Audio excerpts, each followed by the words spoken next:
Redline Logbook here for Wistoria chapter 37. And we start off basically at the end of the second blooming, where the final people are being selected. Curts is actually disgusted by how many people are passing the second blooming. He doesn't think they're worthy, but obviously the factions are missing a lot of people, so they're trying to restore the numbers. As for Will and Julius, they haven't showed up yet, and so their friends are beginning to freak out. Because they've ran out of people to test, and Will and Julius haven't shown up, Curts wants to just automatically disqualify them and just move on. Others try to convince him to slow down, just give him a little more time, but obviously he wants to experiment on Will.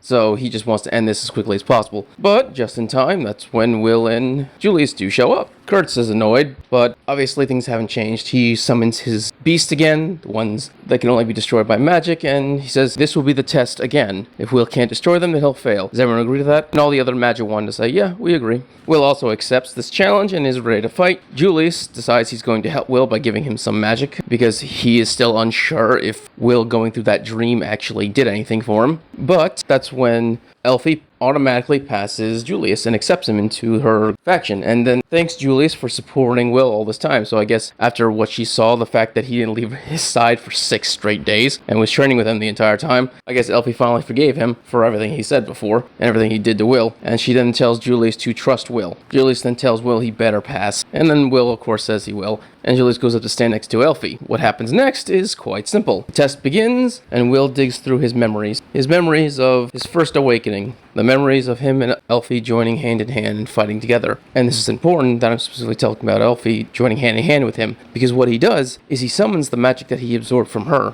and he creates an ice sword. Curts gets super pissed because Will just activated Weiss all on his own. That's something that Curts wanted to do and figure out how to do it so he can spread it across the tower, but that's not important at the moment. What is important is that Will then he starts to demolish all of Weiss's little monsters. And he does it faster than most of the people can even see. It's basically instant. He wins this little test of his. That's when Zero gets all excited because he finally got to see what he was waiting for. He finally got to see Will be strong, and that's all he cares about. Cordrin then gives him full marks, and she's all happy that her student was able to pass. That's when Finn walks in behind her and reveals that Principal Cauldron this whole time. So apparently, Caldwin is the real her. She's an immortal witch that doesn't ages, and she uses aging magic on herself so she can then pretend to be Cauldron, the principal of the school. Now, we also assume that Finn is also like 500 years old because he was with the Witch Queen, which means there's a high possibility both Caldwin and Finn have been around for 500 years because neither of them age, which is scary to think about. The knowledge that these two must have is immense. The point is, the conversation is what they picked off last time they were talking when she was still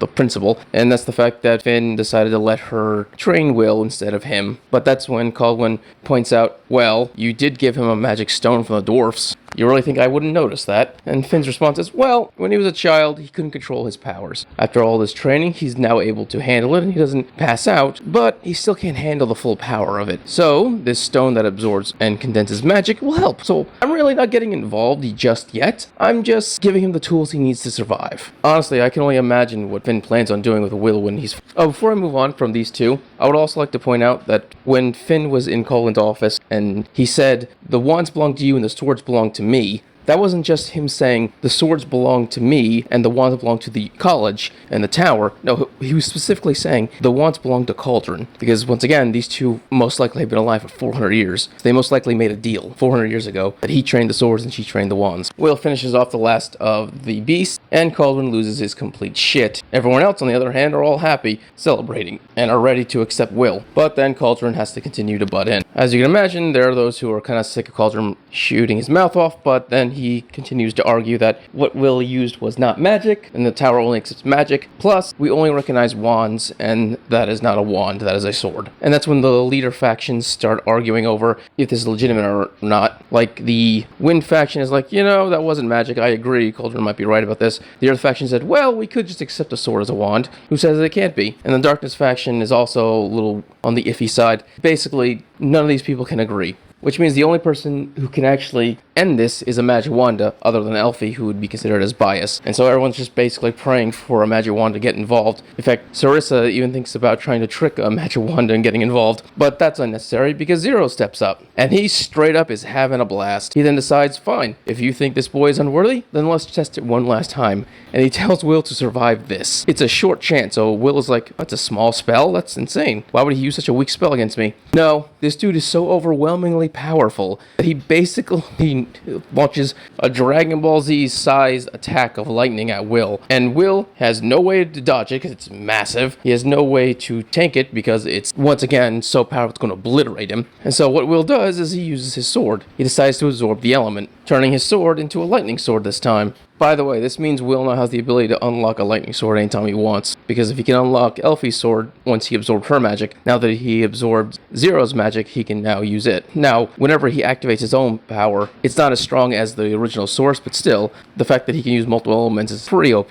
Finn's all happy. He's laughing his ass off because Will was able to unlock Weiss all on his own without his involvement. That sounds great. And Zero is completely ecstatic. He basically just declares, the kid just passed, there should be no objections now. If you can survive an attack from me, if you can do that, you deserve to climb the tower. And this basically settles it for everyone except for Klaus, who is 110% against it. He starts to rage again, but that's when Zero literally just teleports next to him and straight up says to him, if you don't think he's worthy after blocking one of my attacks, then why don't you do it? Obviously, Klaus gets so fucking scared, he drops to his knees and just gives up at this point because he's not going to survive that attack. And so he then declares that Will has passed and can now move up. And then immediately, as soon as that is said, Elfie jumps off the banister and hugs Will, pissing off Clonette to the point where she, with brute strength, cracks the banister she's holding. Will is then asked which faction he would like to join, and he's about to say Elfie's faction, but that's when Zero grabs him and says he'll be joining me. Obviously, Elfie looks dead inside when she hears that. Now here's the thing. The Lightning faction run by Zero is clearly one built on strength, brute force, and fighting in close range. That just seems to be their way of doing things, because Zero likes to fight. Now, that would mean Zero would actually be a better choice for someone like Will, because he can learn a lot from close quarters combat as a sword from these people. And while it would be great for his emotional state and their relationship for him to be with Elfie and her faction, the fact is, for him to continue to move up the tower, up the ranks as a mage, he needs to learn how to fight in close quarters combat. So that means Zero's faction really is the best. So I think he actually is going to go that way. In fact, I guarantee Zero is going to make that argument and basically shut Elfie down, to the point where Will basically has to agree with him. Alright, if you enjoyed this video, subscribe, give it a thumbs up so you can enjoy more Wistoria and other amazing things. Thank you and have a great day.